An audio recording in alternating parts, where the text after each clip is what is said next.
What's up, guys? Thanks for joining us for another Discover at Home. This is our new series that we're doing here on Facebook every Tuesday and Thursday. We're going to be sharing short nature videos with you twice a week here during this time of closure. So Discovery Center, we're an environmental education center, and we rely on things like memberships, donations, program fees to run and to support our programming.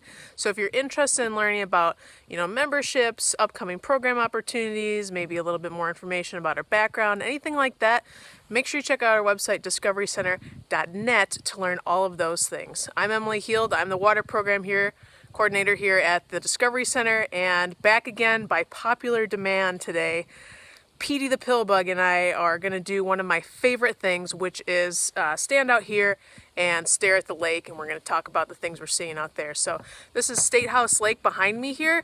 It's our little bog lake that we have right here at the Discovery Center, and Statehouse Lake, you can sort of see here, it's a smaller lake. It's about 20 acres. DNR lists it on their website as having a deep spot up to 18 feet, but overall it's pretty shallow, mucky bottom. And Statehouse Lake is a seepage lake. That means that it has no inlet or outlet. This lake gets all of its water through precipitation, groundwater, and a little bit from the bog that it butts up against over yonder. So stay with us, join us. We're going to look at this lake and see what's going on, what we think about it. Eating dead leaves, big piles of dirt, Discovery Center, ice out. Petey, what are you listing off here? I was just thinking of all the things that make me happy. Well, that's really nice, Petey. What sparked you to have so much gratitude? Well, I don't know, I guess just these signs of spring everywhere. Look around us here. We have the grass is showing here. Some of the ice is melting over here. We got a little bit of melted water situation over here. Plus, everyone really seemed to love me on Facebook last week. See all this ice melting out here? Yeah, signs of spring all around us, huh, Petey? You ever keep track of the date of ice out on your favorite lakes? For me? Yeah. No, I mean, I noticed the general time, within the next couple of weeks here, but I never kept track. Did you know you could? So if you have a lot of years of ice on and ice off data, it can be used to relate to things like climate change, or how aquatic plant communities change with ice variation, how fish are affected by ice. Oh, fish? I'm not a big fan of fish. They don't laugh at my jokes. Oh, well, I don't really know why. I can't really help you there. Well, they must not be a fan of dry humor.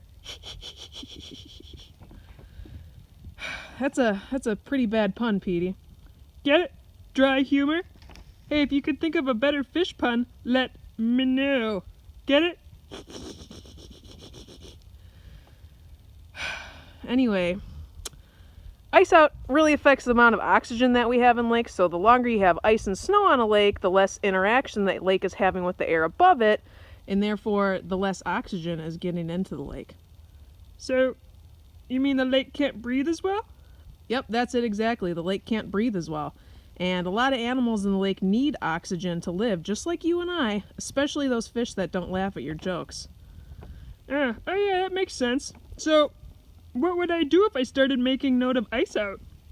Well, tons of people already do it, and most people on lakes around here have charts in their houses or calendars, and they mark when the ice goes on and off on their lake. And there's even a lake in Japan that's been monitoring ice on and off since the 1400s.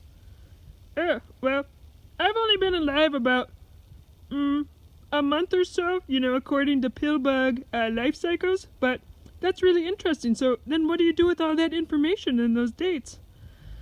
Well, they can send it to me if they want, and then I can forward it to the DNR, and DNR utilizes it in their research. Oh, okay, neat. So you're saying people should drop you a line? Yeah, I mean, or they can just email me. No, like drop you a line, like fishing, get it? Yeah, or just, email me, water@discoverycenter.net. Jeez. Guess I better stop at the jokes by the frozen lake, or it might start to crack up. I'm cutting you off, Petey. 'Cause you're drowning with laughter? Come on, don't be shellfish. Hey, did you hear fish stopped using computers? They're afraid of the net. You know where fish go on vacation? Finland. Hey, you know what one lake said to another lake? Nothing. They just waved. Hey, you know where ghosts go to sail? Lake Erie. Ooh. Hey, you know where fish keep their money? The riverbank.